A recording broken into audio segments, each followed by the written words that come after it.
guys, it's Heather from Tech at Lowell Library again with this month's new YA.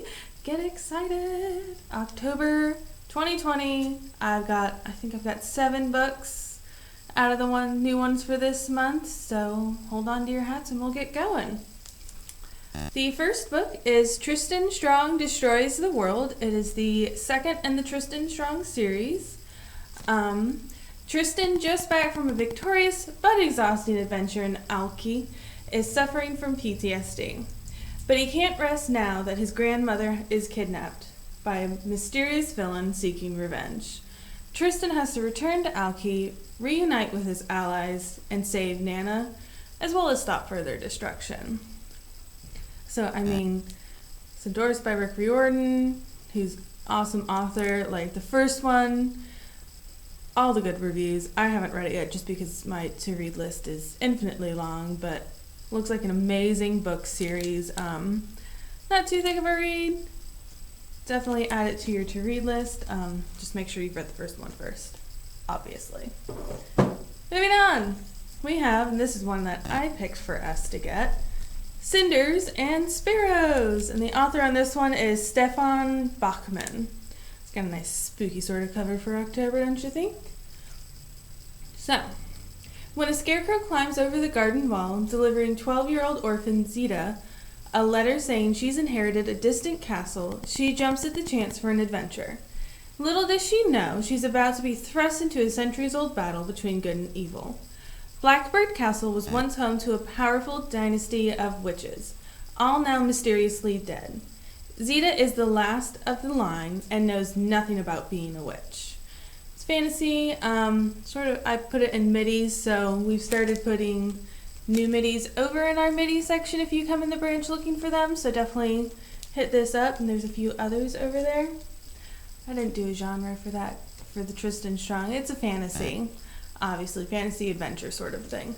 Kind of figured that was obvious. Moving on, we have The Code for Love and Heartbreak, another one I put on a to-buy list, by Gillian Cantor. So, Emma is a genius with math, but clueless about people.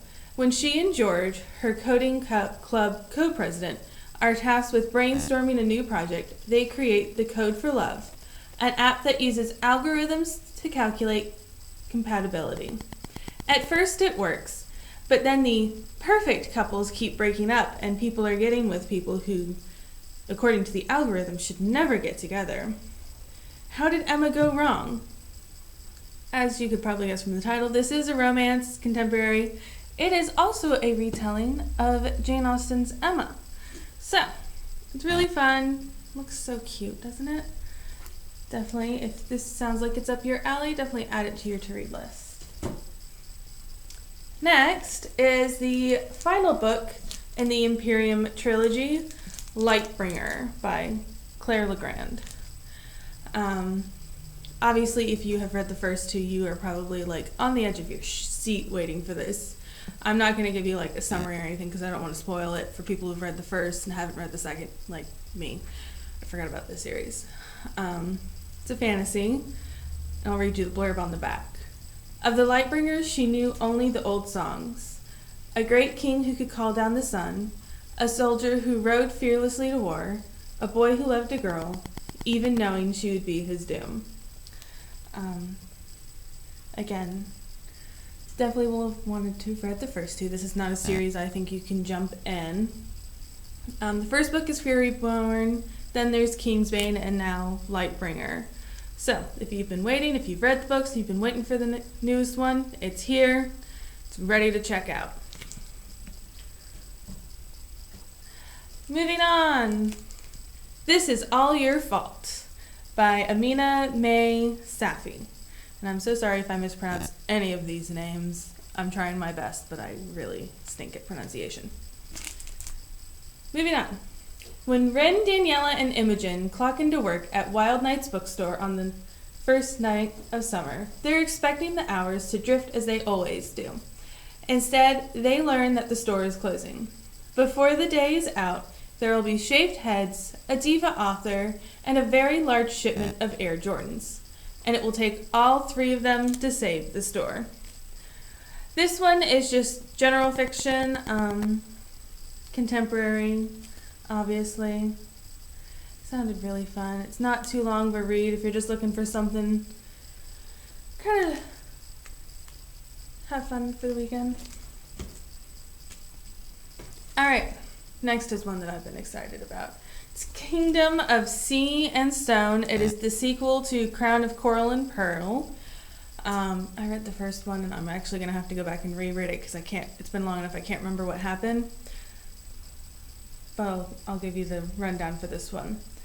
Ever since Nora was forced to take her sister's place at the palace, she's wanted nothing more than to return home. But when her wish comes true, she finds herself cast out from both, with a war on the horizon. As an old enemy resurfaces, more powerful than ever, Nora will have to join forces with Prince Talon and her twin Zodi to keep the kingdom from falling apart. It's fantasy with a little romance. The first book was really booked, so if you haven't read it, I'd go back and read it. It's really cool. I don't even know how to describe it again. Partially because it's been a while since I've read it. I think I read it last year. Sounds about right. If you like mermaids, you'll probably like this too because that's what I went into it looking for and it didn't really disappoint. Like, Nora's homeland is like a kingdom on the sea. It's really cool. Moving on to our last but not least book, which was not on my to-read list until I was getting it ready for this. A Golden Fury by Samantha Cohen. Okay, so, listen to this. Thea Hope longs to be an alchemist like her famous mother. They're both working to make the legendary Philosopher's Stone when her mom destroys it in a fit of madness. Thea is sent to live in Oxford with the father who doesn't know she exists. There she tells alchemists of the curse on the stone that will drive any who make it mad. But they won't believe her. All they want is her knowledge of how to make the stone. This is like a sci-fi fantasy. It's also historical. It takes place around the time of like the French Revolution. That's part of the reason she gets sent to Oxford. It just sounds really neat. It's kind of these kinds of books are kind of my jam. I'm not gonna lie. So those are some of the new books for this month. If you want to know about more, I have a list in Tech at Lowell. If you can't get to us, send us a message. I will be more than happy to provide you with the list of the new books coming out that came out October or the ones that are coming out in November. Keep a lookout for November's book club video, as well as towards the end of November I'll do another new book video. That's all I have for today. So as always, have fun and keep reading, and I'll see you soon. Bye!